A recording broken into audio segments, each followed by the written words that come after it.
नमस्कार to all. आज मैंने जो क्वेश्चन लिया है वो क्लास 10 का सैम्पल पेपर का क्वेश्चन है in figure if triangle A B C is similar to triangle D E F and their side of length in centimetre are marked along them, then find the length of the side of each triangle. इसका translation है कि दिए गए चित्र के अंदर त्रिभुज ए B सी समरूप है त्रिभुज डी ई एफ के और उनकी भुजाओं की लंबाई उनके साथ अंकित है। अपने को दोनों त्रिभुजों की भुजाओं की लंबाई पता करनी है। अब इसका सॉल्यूशन है, गिवन है, दे रखा है त्रिभुज ए बी सी सिमिलर है त्रिभुज डी ई एफ के। तो अगर ये दो ट्रायंगल सिमिलर होते हैं तो उनकी जो सिमिलर साइड का रेशो होता है वो इक्वल होता है। तो यहाँ पे ए बी सिमिलर है डी ई के और ए सी सिमिलर है डी एफ के, बी सी सिमिलर है ई एफ के। तो अपन करेंगे A B upon D E, A B upon D E is equal to A C upon D F. यहाँ पे B C upon E F भी कर सकते हैं। ये मैंने क्यों नहीं लिया, क्योंकि यहाँ पे बी सी और इसके अंदर जो वो है टू टर्म्स है, इसके अंदर भी टू टर्म्स है, इसके अंदर भी टू टर्म्स है, इस कारण मैंने ये वाला नहीं लिया। तो यहाँ पे ए बी की जो वैल्यू दे रखी है वो दे रखी है 2x-1 अपॉन डी ई की वैल्यू 18 दे रखी है, ए सी की वैल्यू जो दे रखी है वो 3x दे रखी है और डी एफ की जो वैल्यू दे रखी है वो 6x दे रखी है। फिर यहाँ पे x से x कैंसिल, 3 और 6 जो है वो 3 से डिविजिबल होंगे तो दोनों को 3 से डिवाइड करेंगे तो ये 1/2 हो जाएगा।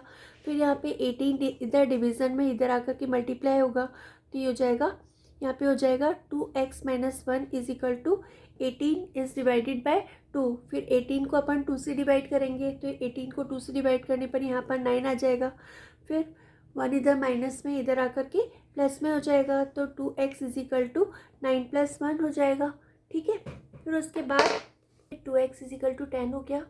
फिर 2 और x यहाँ पे मल्टीप्लिकेशन में है तो यहाँ आकर के डिवीज़न में होगा तो यहाँ पे 10 को 2 से डिवाइड करेंगे तो x की वैल्यू जो आ जाएगी वो 5 आ जाएगी।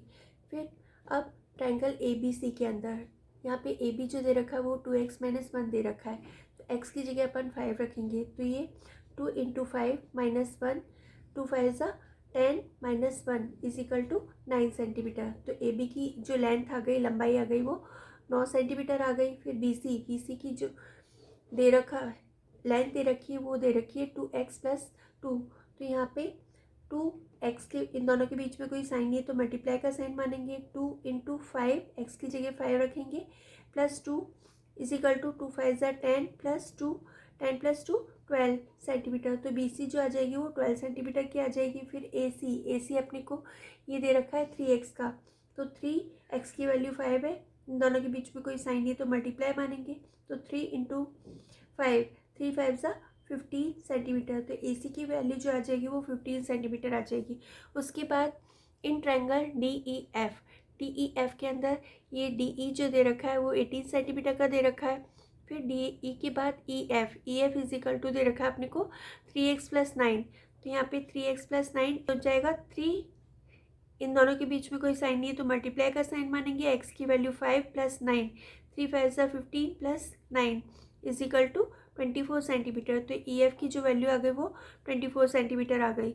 फिर आगे है डी एफ जो दे रखा है वो अपने को 6x दे रखा है। तो यहाँ पे 6 इंटू इन दोनों के बीच में कोई साइन नहीं तो मल्टीप्लाई मानेंगे और x की वैल्यू 5, तो 6 5 30। तो डी एफ की जो वैल्यू आ गई वो 30 सेंटीमीटर आ गई।